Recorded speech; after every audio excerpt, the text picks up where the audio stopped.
Hey everyone. I'm James, I'm 32, and I once abandoned my entire family in the middle of a crowded airport to save my own sanity.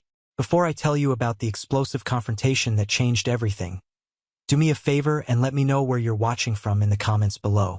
It's always incredible to see how far these stories can travel. Alright, so picture this. It's 7 a.m. at LAX. The air is thick with the smell of coffee, floor cleaner, and the low-grade anxiety that blankets every airport. I'm standing a few feet back, just watching them. My family, my dad, Richard, is nervously checking his boarding pass for the 10th time. My mom, Helen, is trying to wrangle my two nephews, Leo and Noah, who are using a luggage cart as a battering ram. And then there's my sister, Clara, the golden child, looking effortlessly perfect even at this hour, directing her husband, David, on how to arrange their 5 oversized suitcases. They were all buzzing with excitement for our family vacation. A trip to a screaming, kid-friendly, all-inclusive resort in Mexico that I was paying for. Well, most of it. It was supposed to be my vacation, my escape. But like everything else in my life, it had been absorbed into the orbit of planet Clara. James, honey, could you grab the boys a bottle of water? They're getting fussy. My mom called out, not even looking at me. Her eyes were fixed on Clara, as always. I just nodded, my throat too tight to speak. For weeks, I had listened to them plan my vacation around Clara's schedule, her kids' nap times, her husband's desire for a golf course. My own requests for a quiet beach or a nice restaurant were dismissed with a wave of the hand. Oh, James, you can do that anytime. This is about the kids. It's about family. But it was never about family. It was always about Clara. I looked at their excited faces, completely oblivious. They saw me as a utility, a wallet, a babysitter, an extra pair of hands. They didn't see me, not the real me. And in that moment, a strange calm washed over me. The frantic, pounding heart I'd been living with for days suddenly went still. It was the calm of a decision finally made. I pulled out my phone. On the screen was a single boarding pass. My real boarding pass. Destination: Costa Rica. A flight leaving from a different terminal in 1 hour. Without a word, I turned my back on them. I slipped through the throng of travelers, my own single carry-on bag feeling impossibly light. I didn't look back. I just walked. Every step felt like I was breaking a chain. I could feel their voices fading behind me, replaced by the thrum of my own blood in my ears. I reached the terminal shuttle, stepped on, and as it pulled away, I took my phone, turned it off, and shoved it deep into my bag. The plane to Costa Rica lifted off the runway, and I watched the sprawling chaos of Los Angeles shrink below. I was leaving it all behind. The noise, the expectations, the crushing weight of being the forgotten son. I had no idea what would happen when I landed, or when I eventually had to turn my phone back on. All I knew was that for the first time in my life, I was flying free. But to understand why I had to take such a drastic step, we have to go back. Way back. Growing up, my life was lived in the shadow of a monument named Clara. Our house wasn't just a home. It was a shrine to her.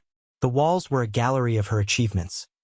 Ballet trophies, debate team plaques, her framed acceptance letter to a prestigious East Coast university. Every family dinner revolved around her latest triumph. My achievements, if they were noticed at all, were treated like amusing little anecdotes.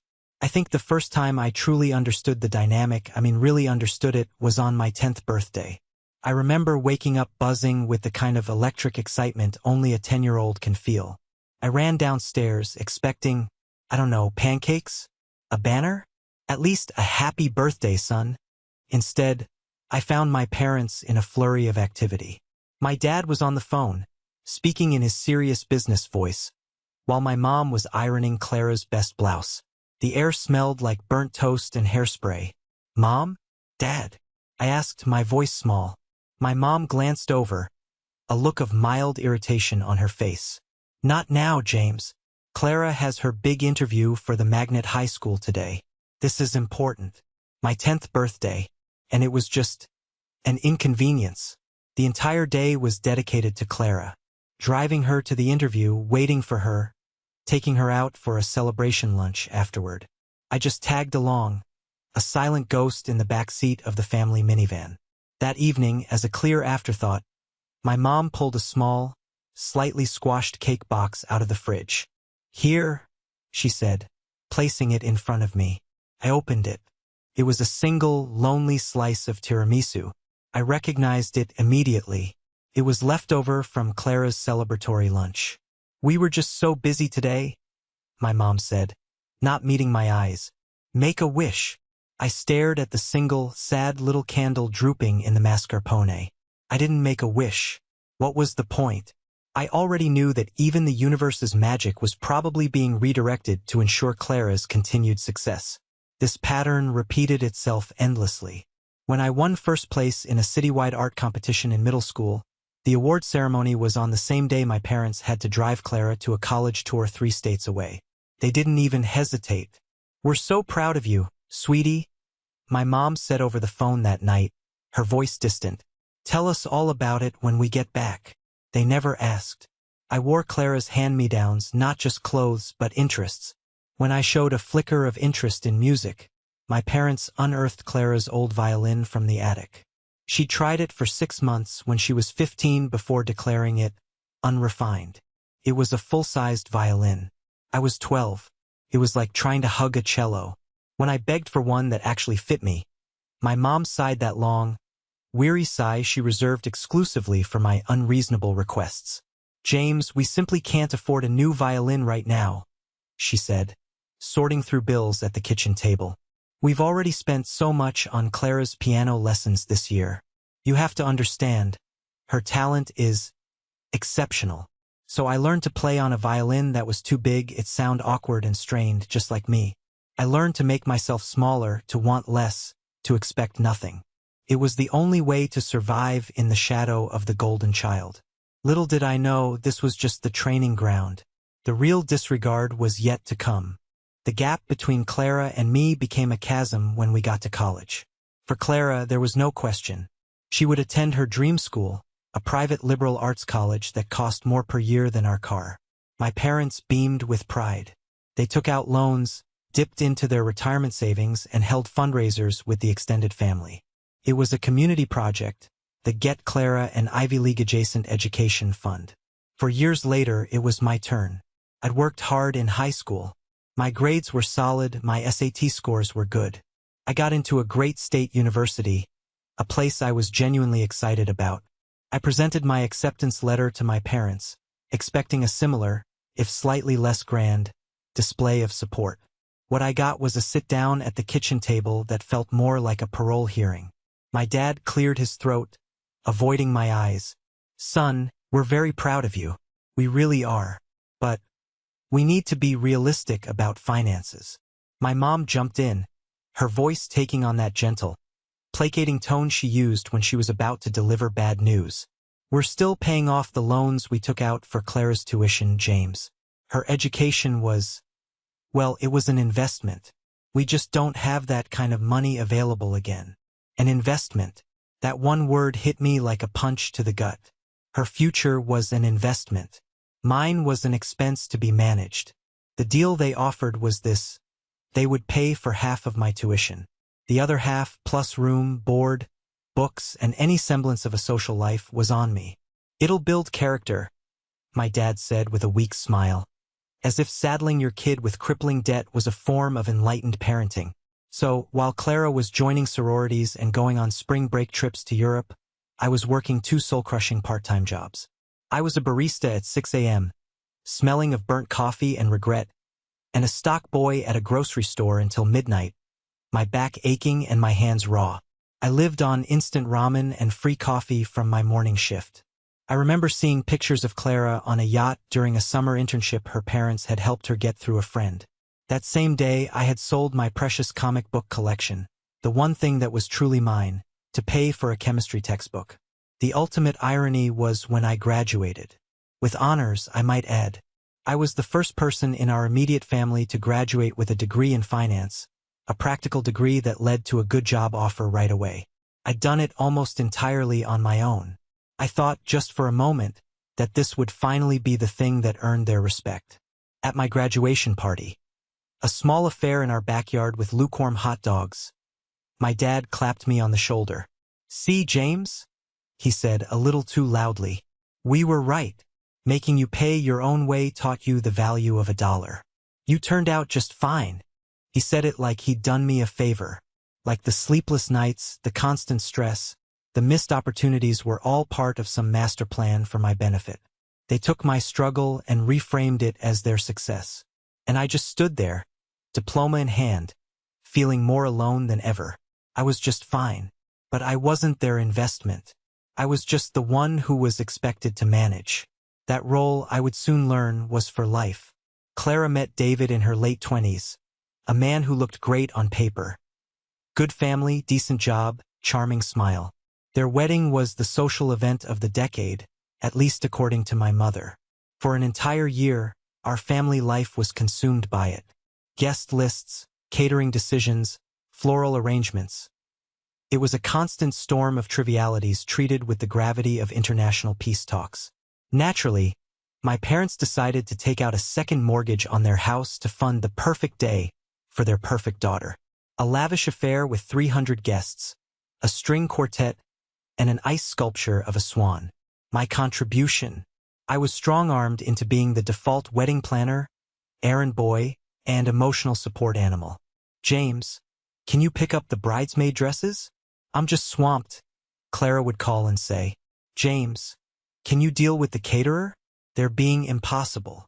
"James, can you handle David's drunken uncle? He's hitting on the photographer." When I finally, gently, tried to complain about the pressure, my mother fixed me with a look of profound disappointment. "Don't be so selfish, James. This is your sister's special day. A family is supposed to sacrifice for each other." It was a beautiful wedding. Clara was a radiant bride. As I stood there, watching her dance with our father, I felt a familiar pang. It wasn't jealousy. It was resignation. The word sacrifice in our family was a one-way street, and all the traffic flowed directly to Clara. A few years later, the twins, Leo and Noah, arrived. They were cute kids, and for a while it was nice. But soon after their birth, my role in the family solidified into something new and inescapable. The default, on-call, unpaid nanny. It started innocently enough. "James, can you watch the boys for an hour? David and I just need to run to the store." An hour would turn into 3. A Saturday afternoon would become an entire weekend. They never asked if I had plans. They just assumed I didn't. Or if I did, that they weren't as important. My apartment, my one sanctuary, became a satellite daycare center. My weekends, my only time to decompress from a stressful work week, were filled with diapers, cartoons, and the endless, sticky-fingered chaos of 2 toddlers. The breaking point for me happened on a Tuesday. I had a big date, one I was actually excited about. It was with a woman from work I'd had a crush on for months. I'd made reservations at a nice restaurant. I was showered, dressed, and about to head out the door when my phone rang. It was Clara, her voice frantic. "James, thank God you picked up. David's car won't start, and I have a yoga class I absolutely cannot miss. It's a crisis. I need you to come over right now." "Clara, I can't," I said, my heart sinking. "I have plans. Big plans." Silence. Then a sniffle. The weaponized waterworks were coming. "You have plans?" she said, her voice dripping with wounded disbelief. "More important than your family? More important than your sister, who is clearly having a panic attack right now?" I ended up canceling my date. As I sat on Clara's floor, building a tower of blocks with 2 toddlers while she was off finding her inner peace, I felt something inside me just break. It was a quiet snap. I realized they weren't just taking my time and my money anymore. They were taking my life. And I was letting them. That was the night I knew something had to change, and it had to change soon. 4 years at my firm, I'd been grinding. I was the first one in, the last one out. I took on the projects no one else wanted. I built a reputation for being reliable, sharp, and hungry. And finally, it was about to pay off. My boss, Mr. Davidson, the CEO of the company, called me into his office. It was a big deal. The kind of meeting that made your palms sweat. He was a man of few words, known for his cut-to-the-chase demeanor. He gestured for me to sit down, his face unreadable. "James," he began, "I've been watching you. Your work on the Henderson account was exceptional. You saved us from a major loss." I just nodded, trying to keep my breathing even. "We're restructuring the West Coast division," he continued, leaning forward. "We need a new regional manager, someone with initiative, someone who can handle pressure.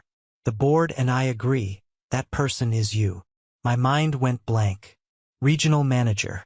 It was a massive promotion. A huge salary increase, a company car, a corner office. It was everything I had been working for. "The job will require a lot of travel," he warned. "You'll be on the road at least 2 weeks out of every month. It's a big commitment, but the reward is substantial. The position is yours if you want it." I walked out of his office in a daze, my feet barely touching the floor. I felt seen, valued. For the first time in a long time, I felt like my hard work actually mattered. I couldn't wait to tell my family. I imagined them being proud, celebrating with me. For once, the spotlight would be on my success. That Sunday, at our obligatory family dinner, I waited for a lull in the conversation, which, as usual, was about Clara's new landscaping. "I have some news," I announced, my voice trembling slightly with excitement. Everyone turned to look at me. "Mr. Davidson offered me a promotion today. I'm going to be the new regional manager." There was a beat of silence. My dad was the first to speak. "Regional manager? What's the salary on a position like that?" Before I could answer, my mother's brow furrowed in concern. But her concern wasn't for me. "Wait," she said, her eyes darting towards Clara. "You said there would be a lot of travel, right? What about the twins? Who's going to help Clara with the boys if you're gone all the time?" The air went out of the room. My excitement evaporated, replaced by a familiar, icy dread. Clara jumped in, her face a mask of theatrical worry. "Oh, James, you can't take that job. That's not fair. David and I rely on you. The boys adore their Uncle James. It would break their little hearts." I looked around the table. Not a single person had said, "Congratulations." Not one person looked proud. They looked inconvenienced. My greatest professional achievement was, to them, a logistical problem for Clara's childcare schedule. My father sealed the deal. He put down his fork and looked at me with that disappointed expression he'd perfected over the years. "Family has to be the priority, James. This promotion sounds selfish. You need to think about what's best for everyone, not just yourself." I sat there, speechless, the taste of ashes in my mouth. They hadn't just dismissed my success. They had tried to make me feel guilty for it. That night, I realized they didn't want me to succeed. They wanted me to stay right where I was, available, useful, and forever in second place. The week after the disastrous promotion dinner was one of the worst of my life. The tension with my family was suffocating. Clara would call and leave these long, rambling voicemails about how stressed she was, a clear attempt to guilt me into turning down the job. My mother would send me texts with pictures of the twins, captioned, "Look who's missing their favorite uncle." It was a full-court press of emotional manipulation. I was burning out fast. I needed to get away. I needed space to think, to breathe air that wasn't saturated with their expectations. So, I did something I hadn't done in years. I planned something just for myself. I spent hours online, researching. I found a small, boutique hotel on a quiet stretch of beach in Mexico. No kids' clubs, no water slides, just sand, sun, and silence. I booked a flight and a room for 10 days. It was my secret, my lifeline. My mistake was mentioning it.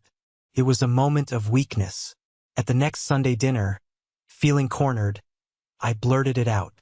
"I'm thinking of taking a vacation soon, just to get away and clear my head." My mother's eyes lit up, but not for me. "A vacation? What a wonderful idea," she exclaimed. Then she turned to Clara. "Honey, you and David have been saying you need a break. This is perfect. We can all go together." It was like watching a shark frenzy. Before I could even protest, the hijacking was in full swing. "Oh my God, yes," Clara squealed, pulling out her phone. "But that little hotel you mentioned sounds boring, James. We need a place with a good kids' pool. Look at this one. The Royalton Grand. It has a water park and 7 restaurants." My dad chimed in. "Good thinking, Clara. We'll need a family suite. James, your room will probably be cheaper since you're by yourself. You won't mind chipping in a bit extra for our room, will you? For the grandkids, you know?" Within 10 minutes, my quiet, restorative solo trip had morphed into a chaotic, week-long family ordeal at a resort designed for screaming children. They planned activities around the twins' nap schedules. They talked about how I could watch the boys in the evening so Clara and David could have some romantic time. They had completely, and without a single shred of self-awareness, taken over my escape and turned it into another job for me. I just sat there, numb. I tried to protest once. "You know, I was really looking forward to being alone." My mom cut me off with a sad smile. "Oh, James, nobody wants to be alone on vacation. It's so much more fun with family." As I listened to them cheerfully spend my money and plan my time, a cold, hard resolve began to form in my chest. I didn't argue. I didn't fight. I just nodded and smiled. "Yeah," I said, my voice flat. "Sounds great." But inside, I was making a different set of plans. They wanted to hijack my vacation? Fine. Let them. They could have their family trip. But I wouldn't be on it. That was when I had my first conversation with my uncle, my mom's brother, Robert. He'd always been the cool uncle, the one who seemed to understand me. I called him that night, venting my frustration. He listened patiently. "That's rough, kid," he said. "Your mom and sister, they can be a lot. You deserve a break." His sympathy felt like a balm. It made me feel like I wasn't crazy. But then, an hour later, I got a text from my mom. "Just spoke to Robert. He said you're feeling down. Don't worry, sweetie. This family vacation will be just what you need to cheer up. Family is the most important thing." My blood ran cold. I gripped the phone, my knuckles white. My own uncle. The one person I thought was in my corner was just a spy, a backchannel to my mother. The feeling of betrayal was suffocating. I realized then, with chilling clarity, that I was completely and utterly on my own. The betrayal by Uncle Robert was the final push I needed. It severed the last thread of hope that I could reason with them or find an ally within the family. If I wanted my life back, I had to take it. No announcements, no negotiations. Just action. That night, I went into full covert ops mode. I opened my laptop, the glow of the screen illuminating my face in the dark apartment. The first thing I did was cancel the hotel reservation at the loud, obnoxious Royalton Grand. Thankfully, I was within the free cancellation window. I got my deposit back immediately. Then the real planning began. Where would I go? I wanted somewhere far away, somewhere beautiful, somewhere they would never think to look. My eyes scanned a map of the world. Europe felt too predictable. Asia felt too far. Then I saw it. A green jewel in Central America. Costa Rica. The land of pura vida. The pure life. It was perfect. I found a small, secluded eco-lodge nestled in the rainforest. A short walk from a volcanic sand beach. The pictures showed monkeys in the trees and hammocks overlooking the ocean. It was the antithesis of the family resort from hell. I booked it. Then I booked a one-way flight from LAX, leaving on the same day as the family's flight to Mexico, but from a different terminal. The next 2 weeks were a masterclass in deception. At work, I put in my official vacation request for the dates of the Mexico trip, but I told my close friend and colleague, Mark, the truth. Mark was the only person on the planet who knew my real plan. He'd seen how my family treated me for years. "Dude, it's about time," he said when I told him. "You need this. I'll cover for you if anyone asks." His unwavering support was the one thing that kept my nerve from failing. I started preparing. I photocopied my passport and important documents. I took out a significant amount of cash, enough to last me a while if they somehow managed to freeze my bank account in a fit of rage. A paranoid thought maybe, but I wasn't taking any chances. At home, I played the part of the dutiful son and brother. I get calls from Clara. Hey, did you remember to buy the Reef Safe sunscreen for the boys? The one I sent you the link for. Yep, already got it. I'd lie, looking at the Costa Rican travel guide on my desk. During this time, I also started paying more attention to Sarah, a colleague who was also in the running for the promotion. She'd become overly friendly lately, always asking about my family, my vacation plans. Oh, a big family trip? How wonderful! She'd say with a bright, fake smile. You must be so excited to get away from the stress of this promotion. I noticed her glancing at my computer screen once when I was looking at flights. I chalked it up to office rivalry, but a small alarm bell went off in my head. I became more careful. The day before the trip, my mom called. James, don't forget to pack your nice shirt. We're planning a special family dinner for our first night to celebrate us all being together. Wouldn't miss it for the world, Mom, I said, as I packed a pair of hiking boots and mosquito repellent into my single, unassuming backpack. The lie felt surprisingly easy.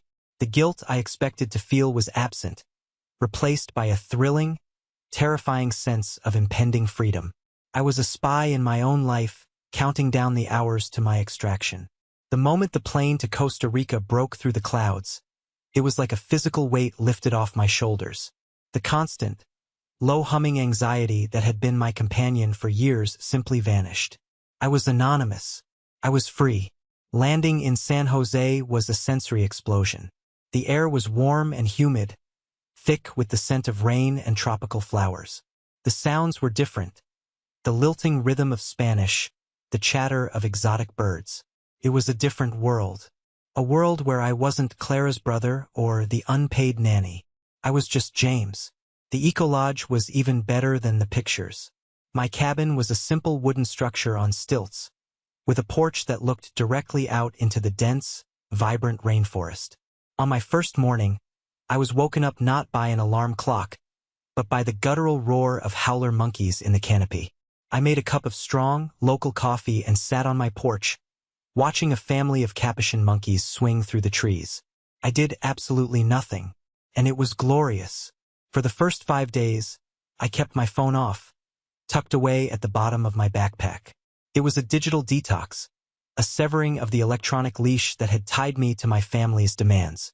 I walked for miles on black sand beaches, the powerful Pacific waves crashing beside me. I hiked through the jungle, marveling at iridescent blue butterflies and sloths hanging lazily from branches. I ate fresh fish and tropical fruit at a small beachside shack, making clumsy conversation with the friendly locals. One afternoon, while reading in a hammock, an older man with a kind, weathered face struck up a conversation. His name was Dr. Evans, a retired psychiatrist from Chicago who spent his winters here. We talked for hours. I didn't unload my whole family saga on him, but I told him I was on a much-needed solo trip to escape from some heavy family obligations. He listened patiently, then said something that stuck with me. You know, he said, looking out at the ocean, a family is supposed to be a safe harbor, not a cage. Sometimes the most loving thing you can do for yourself, and even for them, is to remind them where the cage door is. His words resonated deep within me. He didn't know the specifics, but he understood the core of it.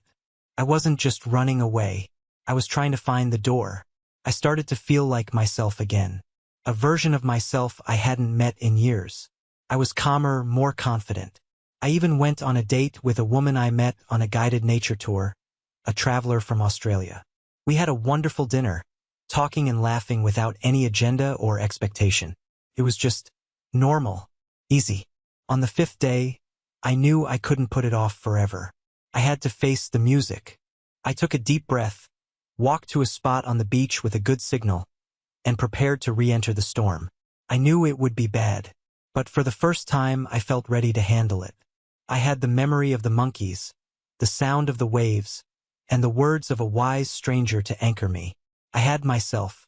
I sat on a smooth, sun-warmed log, the ocean breeze cool on my skin, and powered on my phone. It was a digital explosion. The screen lit up and immediately began to vibrate, a frantic, non-stop buzzing in my hand as a week's worth of notifications flooded in. It was like holding a hornet's nest. 178 text messages, 94 missed calls, 42 voicemails. My thumb hovered over the screen, a sense of dread mixing with my newfound calm. I opened the messages. It was a chronological descent into madness. The first few were from the airport. Mom, James? Where are you? The flight is boarding. Clara, James, this isn't funny. Get to the gate now. The boys are asking for you. Dad. Son, if this is some kind of joke, it's in very poor taste. Your mother is worried sick. Then the anger started. Clara, I cannot believe you did this. You abandoned us. You abandoned your nephews. What is wrong with you? Clara, we missed the flight because we were looking for you. Do you know how much it's going to cost to rebook? This is coming out of your share of the inheritance. I swear to God. Then came the guilt trips from my mother. Mom, James, please just call me. I'm so worried. Are you hurt? Are you in trouble? I can't sleep. My baby boy, where are you? Mom, I don't know what we did to deserve this. We gave you everything. Your sister is in tears. The voicemails were even worse. A cacophony of anger, fake tears, and demands. Clara's voice was shrill with rage. My father's was thick with disappointment. My mother's was a masterclass in emotional manipulation. Choked sobs and whispers of, "How could you do this to your family?" I listened to a few seconds of each before deleting them. The man who had boarded that plane 5 days ago would have been crippled by this. He would have felt an overwhelming urge to apologize, to fix it, to make it all go away. But I wasn't that man anymore. I scrolled through the wall of text, the accusations, the drama, and I felt nothing. Not guilt, not fear, just a profound, quiet sadness for them. For how little they knew me. I closed the messages, opened a new one, and addressed it to the family group chat. I typed out a single, simple message. I am safe and am having a much-needed vacation. I will be in touch when I return. Please respect my space until then. I hit send. Then, I turned the phone off again and walked back toward the jungle, the sound of the waves washing away their digital noise. The storm had hit, but I was in the eye of it, and I was holding steady. My 10 days in Costa Rica felt like a lifetime. When I finally boarded the plane back to LA, I was a different person. The tan on my skin was nothing compared to the new armor around my soul. But I knew the war wasn't over. It was just beginning. I didn't go home. My first stop was not my apartment, but a generic hotel near the airport. I needed a neutral ground, a place to decompress and strategize. My apartment, I knew, would no longer be a safe space. It would be the first place they'd look. The next morning, I executed my plan. I called a 24-hour locksmith and had the locks on my apartment changed. Then I went to work. I updated my emergency contact information, removing my parents and replacing them with my friend, Mark. It felt clinical, cold, but necessary. I was building a fortress brick by brick. Predictably, they found out I was back through social media. Mark had posted a picture of us grabbing a beer, welcoming me home. Within an hour, my phone, which I had cautiously turned back on, started ringing. It was my mother. I let it go to voicemail. Then Clara. Then my dad. The voicemails were a mix of relief and fury. "You're back and you didn't even tell us?" Clara shrieked. "We've been worried sick, and you're out drinking beers?" The final phase of my plan was to arrange a meeting. I wouldn't let them ambush me at my home or my office. I was choosing the time, the place. I sent a text to the family group chat. "I will meet you all to talk. Tomorrow, 4 p.m. The Grove Cafe. We will discuss this there and only there." The Grove Cafe was a deliberate choice. It was public, always busy. It was a place where shouting and emotional theatrics would be frowned upon. It was neutral territory. I arrived 15 minutes early the next day. I chose a table in the corner, one with a clear view of the entrance but also with a wall at my back. I felt like a general surveying a battlefield. I ordered a black coffee and waited. They arrived together, a united front. My dad, my mom, Clara, and her husband, David. They looked exhausted and angry.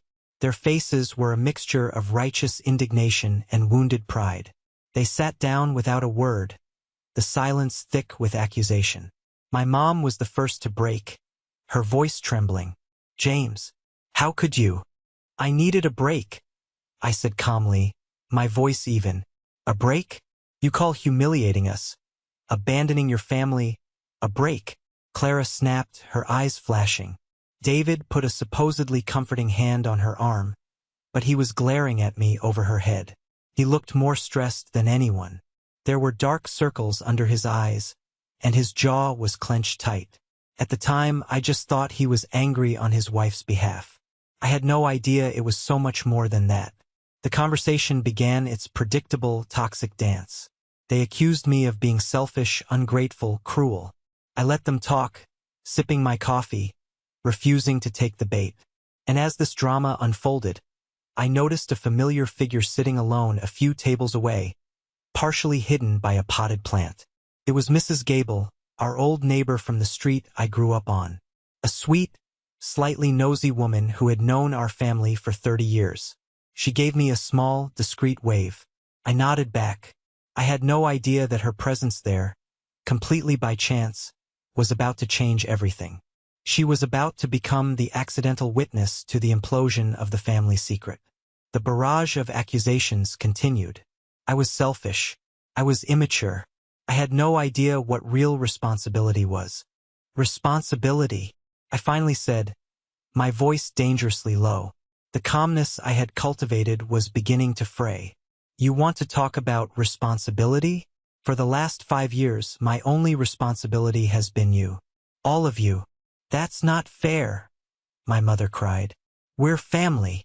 Is it family to turn my life into your personal convenience store?" I shot back, my voice rising. "I am your chauffeur, your handyman, your ATM, and your free nanny. When was the last time any of you asked me how I was doing?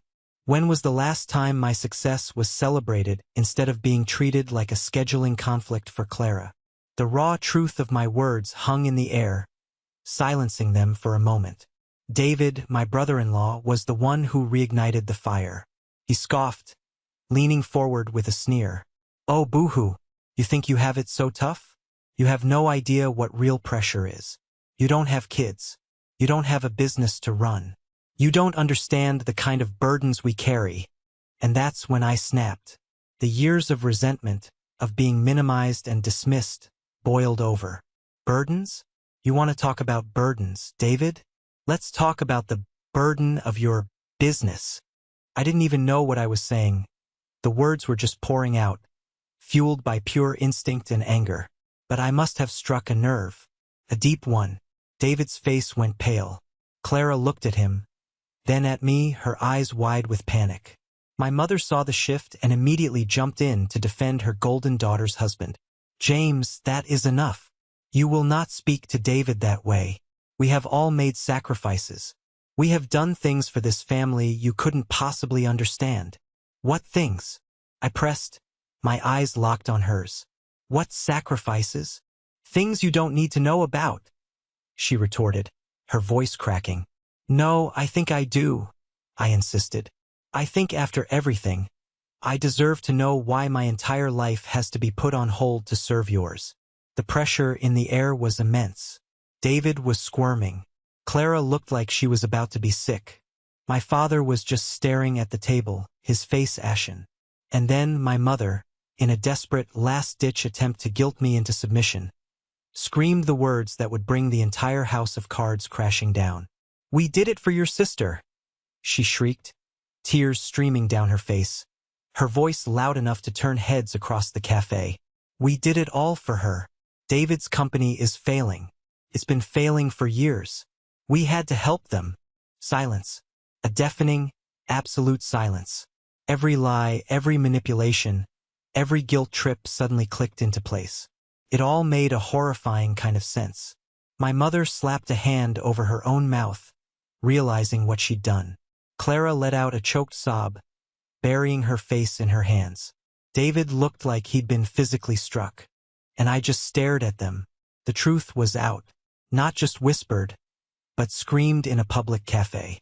my promotion, my salary, my availability. It wasn't about family. It was never about love or support. I was their backup plan, their financial safety net, their walking, talking insurance policy for the golden child's failed life. I glanced over at Mrs. Gable's table. Her coffee cup was frozen halfway to her lips. Her eyes were wide with shock. She had heard every single word. The family secret wasn't a secret anymore. It was a public spectacle. This is the moment that changed everything, the moment I finally got back in the driver's seat of my own life. Thank you for sticking with me to this point. You guys are amazing. Do me a huge favor and hit that like button and comment the number 1 down below, just so I know you made it this far with me. It doesn't just help more people find this story. It lets me know that my experiences mean something to someone out there. Your support is genuinely the biggest motivation for me to keep sharing the rest of this journey. The confession hung in the air, thick and toxic. For a long moment, nobody moved. The bustling noise of the cafe seemed to fade into a distant buzz. It was just the 5 of us, frozen in the wreckage of my mother's words. Clara was the first to break. She started crying, but these weren't the crocodile tears I was used to. These were harsh, ugly sobs of pure humiliation. Her perfect facade had been shattered in the most public way imaginable. I looked at my parents. My father wouldn't meet my eyes. He just stared at the grains of sugar on the table as if they held the secrets to the universe. My mother looked utterly broken, her face streaked with mascara, a look of horrified regret in her eyes. I finally found my voice. It was quiet, steady, and colder than I had ever heard it before. So that's it, I said, not as a question but as a statement. That's what this has all been about. The constant need for me to be nearby, the panic when I got a promotion. You weren't afraid of losing a son or a brother. You were afraid of losing your investment. It wasn't like that, James. My father mumbled, his voice hoarse. Don't. I cut him off, holding up a hand. Don't you dare lie to me again. Not now. I stood up, my chair scraping against the floor. Every eye in that cafe was on us, but I didn't care anymore. I looked directly at my parents, then at Clara and David. I am not your retirement plan. I am not your emergency fund. And I am not the life raft for your sinking ship. I said, each word precise and sharp. The Bank of James is officially closed. My time, my money, my life are my own now. You need to figure out your own problems. All of you. I laid a $20 bill on the table to cover my coffee. This is the last thing I'm paying for. I turned and walked away. I didn't run. I walked with a straight back and a steady pace. As I passed Mrs. Gable's table, she reached out and gently touched my arm. She looked me in the eye and gave a small, sad, but supportive nod. You did the right thing, dear, she whispered. That small act of validation from a near stranger meant more to me in that moment than a lifetime of hollow I love yous from my own family. I walked out of that cafe and into the bright California sun. I didn't look back. I didn't know what they would do, and for the first time in my life, I truly didn't care. I felt a profound sense of loss, like an amputation. It hurt, but I also felt the clean, sharp relief of a limb being freed from a trap. The dead weight was gone. The silence that followed was absolute. For 2 weeks, my phone didn't ring. No texts, no voicemails, no emails. It was eerie, like the calm after a nuclear bomb. The quiet was both a relief and a source of strange anxiety. Had I destroyed my family? Or had I just exposed something that was already broken beyond repair? I threw myself into my work. I officially accepted the promotion. The travel, the new responsibilities, it was a welcome distraction. My new, larger salary went directly into my own accounts, untouched by family emergencies. I was building my own life on my own terms. The first crack in the silence came from an unexpected source. Uncle Robert. He called me one evening, his voice hesitant. James? It's your uncle. I know, I said, my voice flat. He sighed heavily. Look, kid, I know I messed up. I was trying to play peacemaker, and I just made things worse. Your mother, she puts a lot of pressure on people. It's no excuse, but I wanted to say I'm sorry, for my part in it.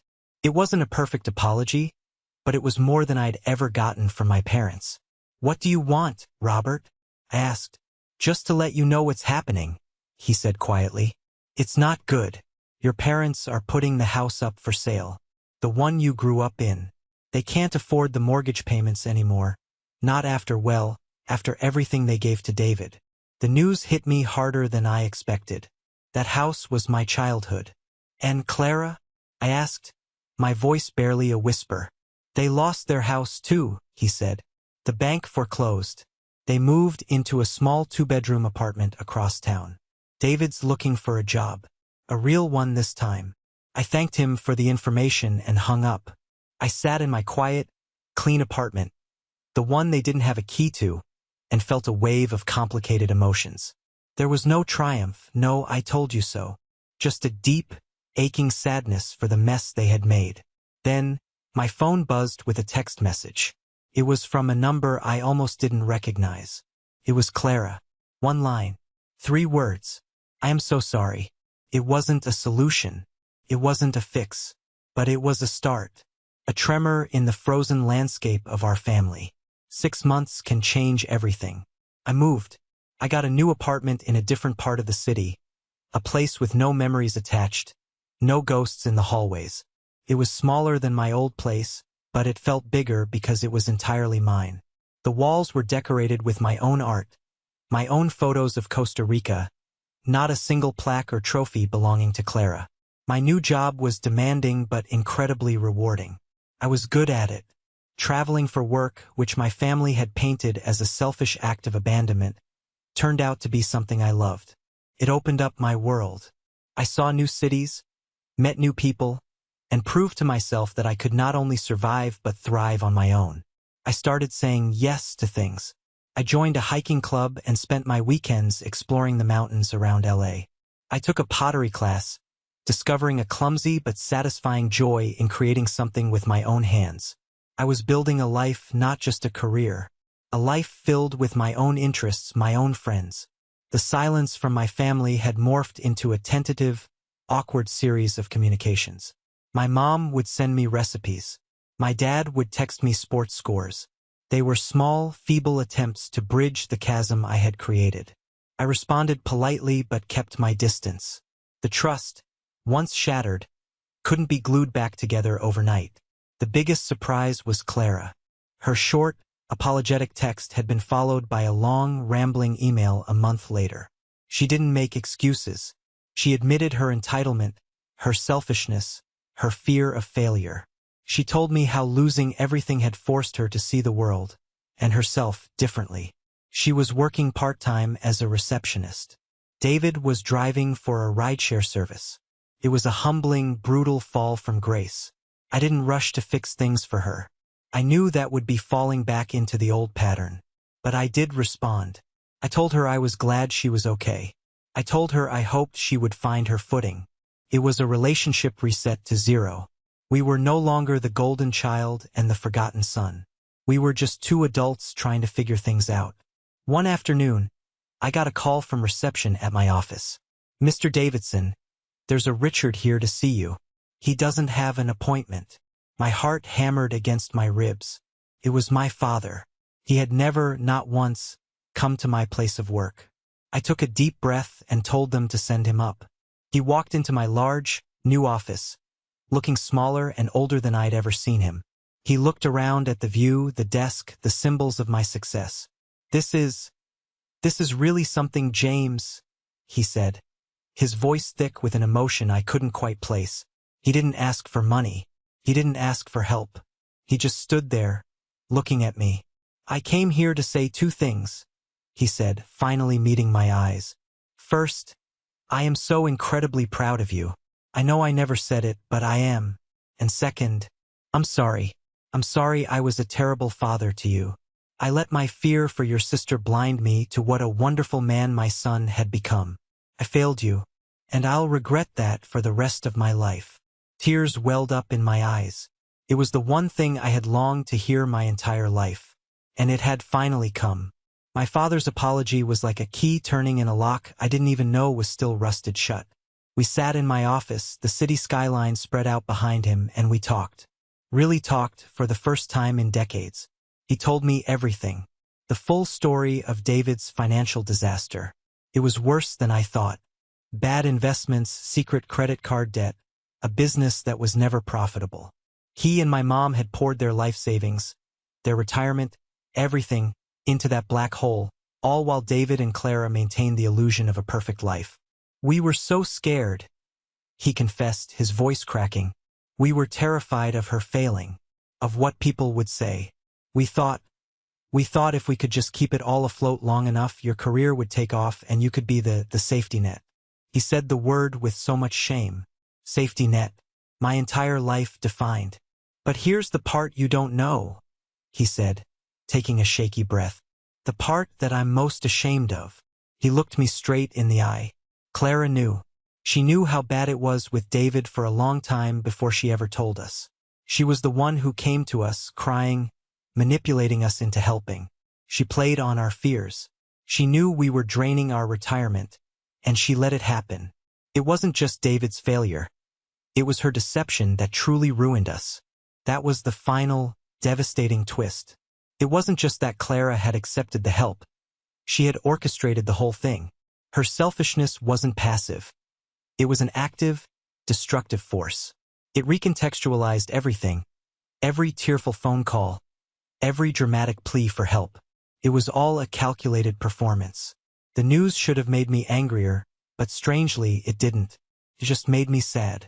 It was the final piece of the puzzle, the one that showed the true depth of the dysfunction. I looked at my father, a man stripped of all his pride, and I saw not a monster, but a flawed human being who had made terrible choices out of a twisted sense of love and fear. I accept your apology, Dad, I said, and I meant it. But you have to understand, things can't go back to the way they were.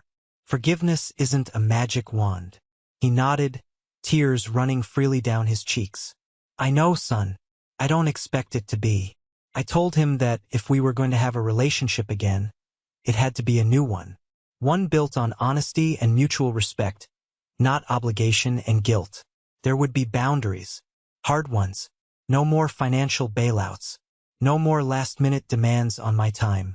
He would have to get to know me, James the man, not James the utility. He agreed to everything. When he stood up to leave, I stood up too. For a moment, we just stood there in the quiet office. He didn't move for a hug, and neither did I. It was too soon for that. Instead, he extended his hand. I took it. We shook on it. Two men making a fragile, tentative peace. It wasn't the warm, fuzzy reunion of a movie. It was real. It was a start. And for now, that was more than enough. A year has passed since that day in my office. A year of slow, deliberate rebuilding. I'm writing this from a beach. Not in Costa Rica, but a small, quiet cove a few hours up the coast from LA. I'm here with Sarah. Not Sarah from my old office. It turns out her meddling was part of a failed attempt to sabotage me for the promotion. A detail that came out later and cemented my decision to keep a professional distance. No, this is a different Sarah. A woman I met in my hiking club. She's smart, she's funny, and she loves me for who I am, not for what I can do for her. She's down by the water right now, laughing as her dog tries to play tag with the waves. My relationship with my family is a work in progress. We don't do big Sunday dinners anymore. Instead, I'll meet my dad for coffee once a month. We talk about sports, about work, about my life. He's getting to know his son. My mom and I are still finding our way. The conversations are often stilted, but she's trying. She sends me pictures of the grandkids, but she no longer asks when I'll be coming over to see them. She waits for an invitation. Clara and I have spoken on the phone a few times. The apologies have been said.